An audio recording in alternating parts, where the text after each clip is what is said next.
When people think about cities, they tend to think of certain things. They think of buildings and streets and skyscrapers, noisy cabs. But when I think about cities, I think about people. Cities are fundamentally about people. And where people go and where people meet are at the core of what makes a city work. So even more important than buildings in a city are the public spaces in between them. And today, some of the most transformative changes in cities are happening in these public spaces. So I believe that lively, enjoyable public spaces are the key to planning a great city. They are what makes it come alive. But what makes a public space work? What attracts people to successful public spaces? And what is it about unsuccessful places that keeps people away? I thought if I could answer those questions, I could make a huge contribution to my city. But one of the more wonky things about me is that I am an animal behaviorist. And I use those skills not to study animal behavior, but to study how people in cities use city public spaces. One of the first spaces that I studied was this little vest bucket park called Paley Park in Midtown Manhattan. This little space became a small phenomenon. And because it had such a profound impact on New Yorkers, it made an enormous impression on me. I studied this park very early on in my career because it happened to have been built by my stepfather. So I knew that places like Paley Park didn't happen by accident. I saw firsthand that they required incredible dedication and enormous attention to detail.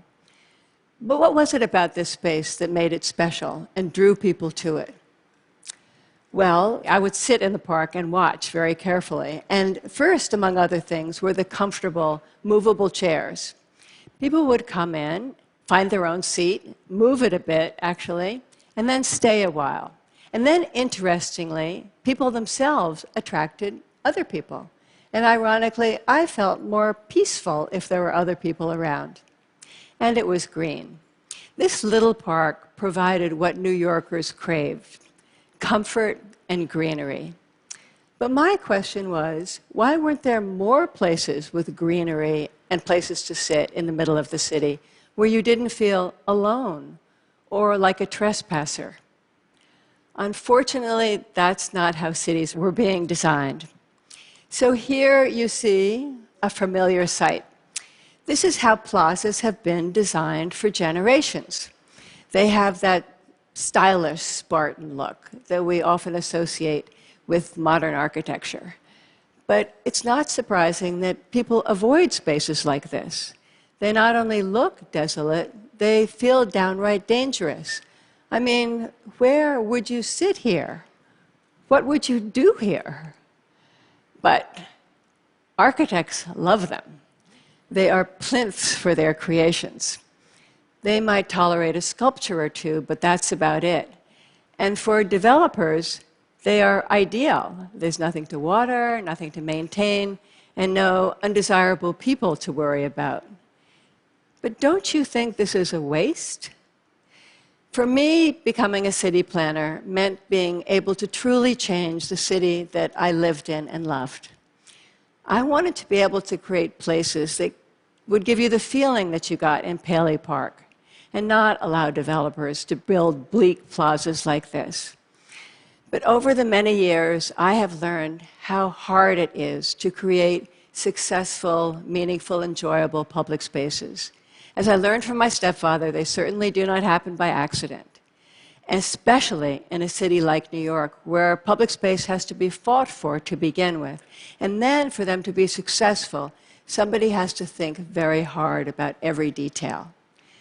Now, open spaces in cities are opportunities. Yes, they're opportunities for commercial investment, but they're also opportunities for the common good of the city. And those two goals are often not aligned with one another, and therein lies the conflict. The first opportunity I had to fight for a great public open space was in the early 1980s when I was leading a team of planners at a gigantic landfill called Battery Park City in lower Manhattan on the Hudson River. And this sandy wasteland had lain barren for 10 years. And we were told unless we found a developer in 6 months, it would go bankrupt. So we came up with a radical, almost insane idea. Instead of building a park as a complement to future development, why don't we reverse that equation and build a small but very high-quality public open space first and see if that made a difference? So we only could afford to build a 2-block section, what would become a mile-long esplanade. So whatever we built had to be perfect. So just to make sure, I insisted that we build a mock-up in wood at scale of the railing and the seawall. And when I sat down on that test bench with sand still swirling all around me, the railing hit exactly at eye level, blocking my view and ruining my experience at the water's edge. So you see, details really do make a difference. But design is not just how something looks. It's how your body feels on that seat in that space.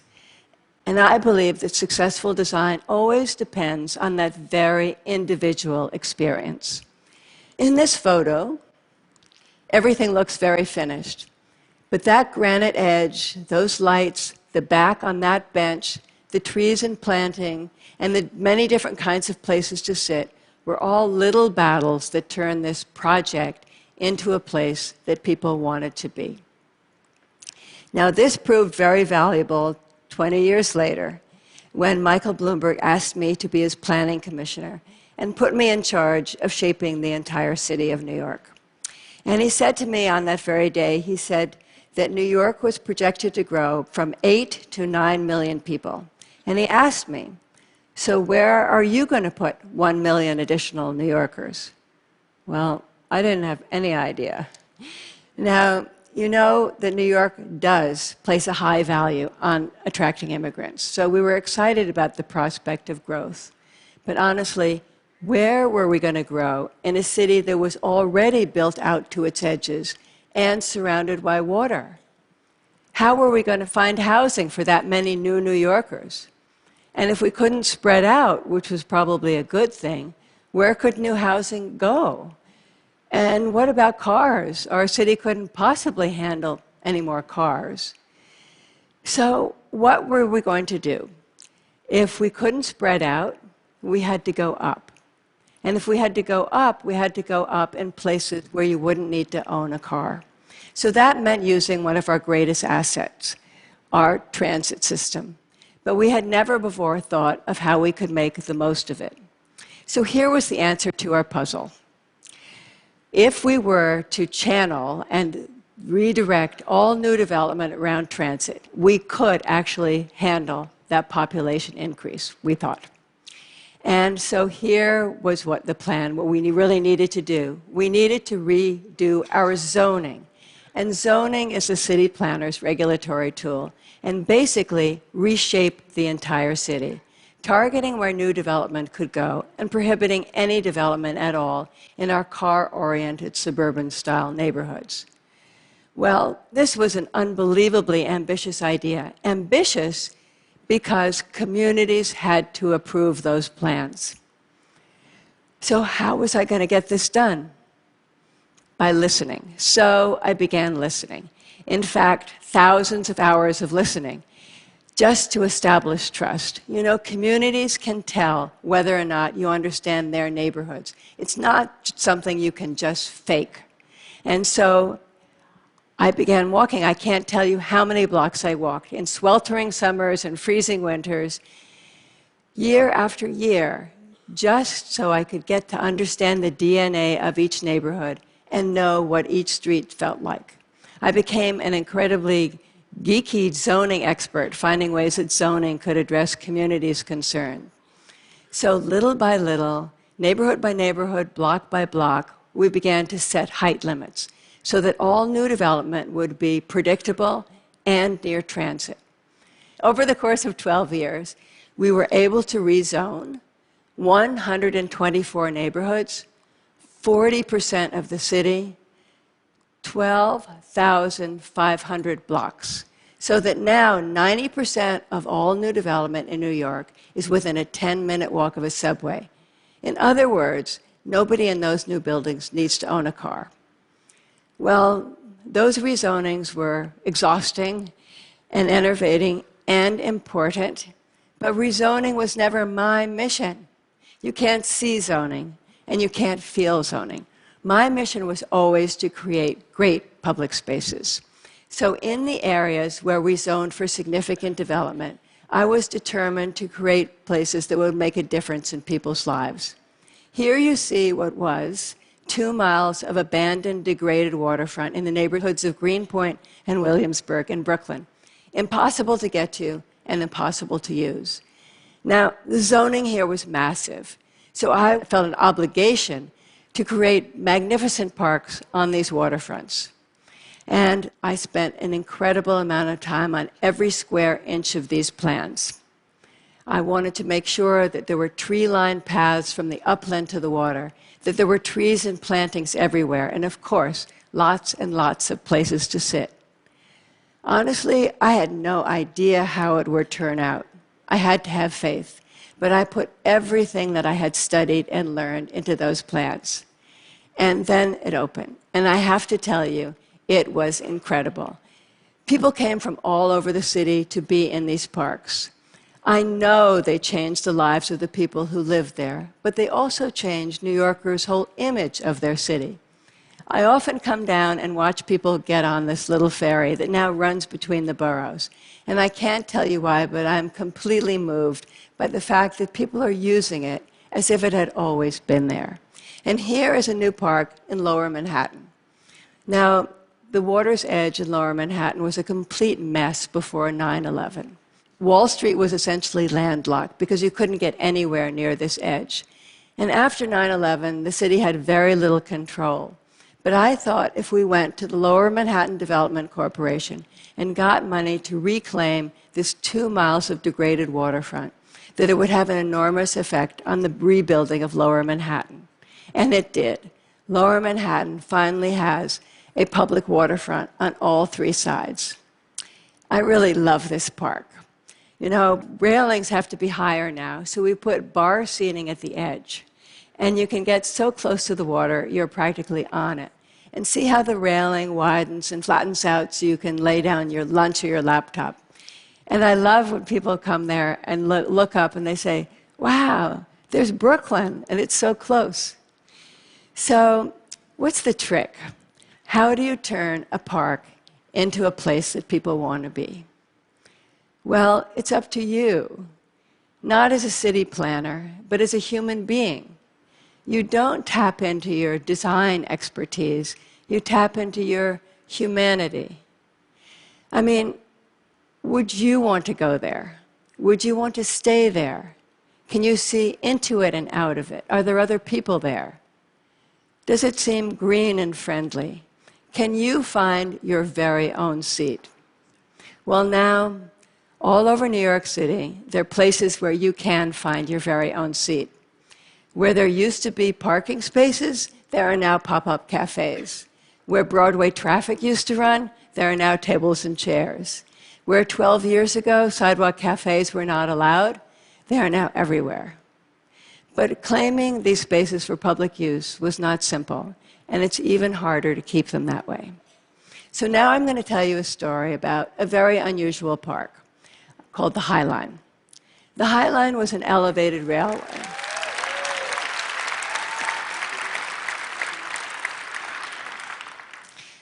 The High Line was an elevated railway that ran through 3 neighborhoods on Manhattan's west side. And when the train stopped running, it became a self-seated landscape, a kind of a garden in the sky. And when I saw it the first time, honestly, when I went up on that old viaduct, I fell in love the way you fall in love with a person, honestly. And when I was appointed, saving the first 2 sections of the High Line from demolition became my first priority and my most important project. I knew if there was a day that I didn't worry about the High Line. It would come down. And, the High Line, even though it is widely known now and phenomenally popular, it is the most contested public space in the city. I mean, you might see a beautiful park, but not everyone does. It's true. Commercial interests will always battle against public space. I mean, you might say, how wonderful it is that more than 4 million people come from all over the world to visit the High Line. Well, a developer sees just one thing: customers. Hey, why not take out those plantings and have shops all along the High Line? Wouldn't that be terrific? And won't it mean a lot more money for the city? Well, no, it would not be terrific. It would be a mall and not a park. And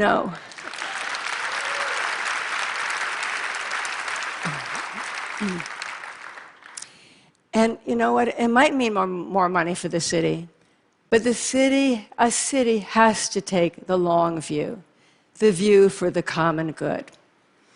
Most recently, the last section of the High Line, the third section of the High Line, the final section of the High Line, has been pitted against development interest, where some of the city's leading developers are building more than 17 million square feet at the Hudson Yards. And they came to me and proposed that they temporarily disassemble that third and final section. Perhaps the High Line didn't fit in with their image of a gleaming city of skyscrapers on a hill.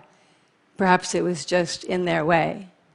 But in any case, it took 9 months of non-stop daily negotiation to finally get the signed agreement to prohibit its demolition. And that was only 2 years ago. So you see, no matter how popular and successful a public space may be, it can never be taken for granted. Public spaces always, this is the same, public spaces always need vigilant champions, not only to claim them at the outset for public use, but to design them for the people that use them, then to maintain them, to ensure that they are for everyone, that they are not violated, invaded, abandoned, or ignored. If there is any one lesson that I have learned in my life as a city planner, it is that public spaces have power.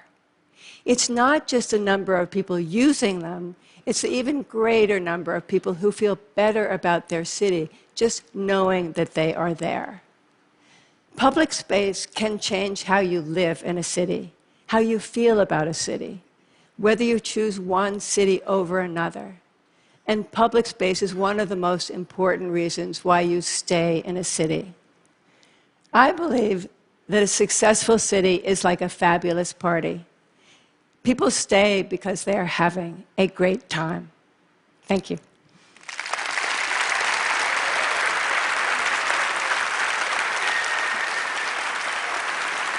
Thank you.